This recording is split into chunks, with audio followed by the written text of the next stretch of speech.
Although the climber's will to go ever higher is often strongest, fear of a fall is also a fact of life for committed climbers.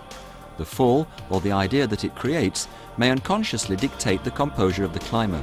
It may freeze you to the cliff, reduce your climbing standard, and at the very moment when you survive it, you recall in a fraction of a second the very simple but very real laws of the Earth's pull.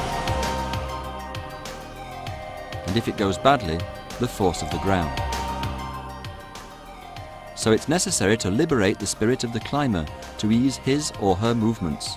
The way towards this sublime state passes through this unique link between the climber and the deck, the rope.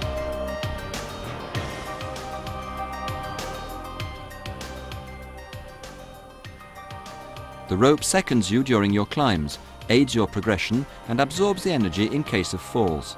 It must be secure and remain so for a long time. For all these reasons, it is important to really understand this key to your security, that which will accompany you on your highest dreams. There are different types of rope. Ropes designated semi-static, which are designed for caving, or canyoning, or for work at height. They have limited stretch, which allows them to absorb the energy of certain falls. In simple terms, when using a semi-static rope, never climb above the height of the anchor point. There are dynamic ropes, which are designed for climbing and mountaineering. These ropes, by their characteristics and their dynamic reserves, are able to absorb the energy of a fall. We distinguish between single ropes, which are used as a single line.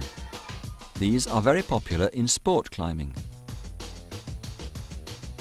And double ropes, which you will use on long adventure climbing routes with random runner placements and when abseil descents are necessary.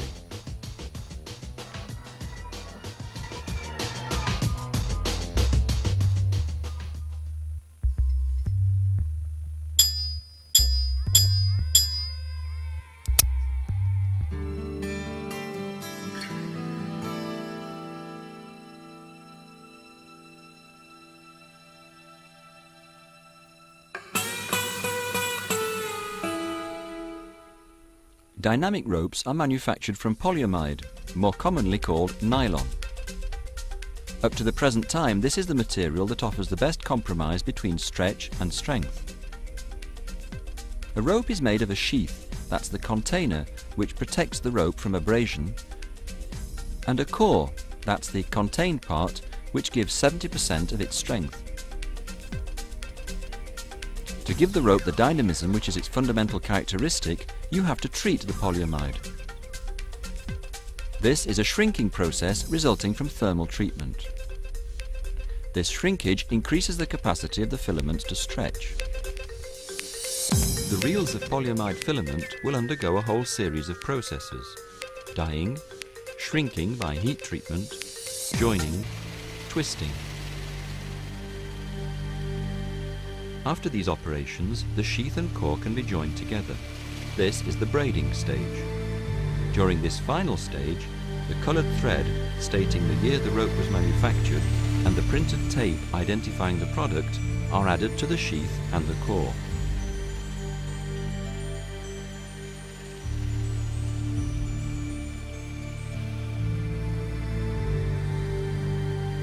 As an option, a dry treatment may be applied to render the rope hydrophobic, that's to say water resistant. This treatment increases resistance to abrasion, prevents it gaining weight or icing up, and reduces the risk of the sheath slip when using descenders.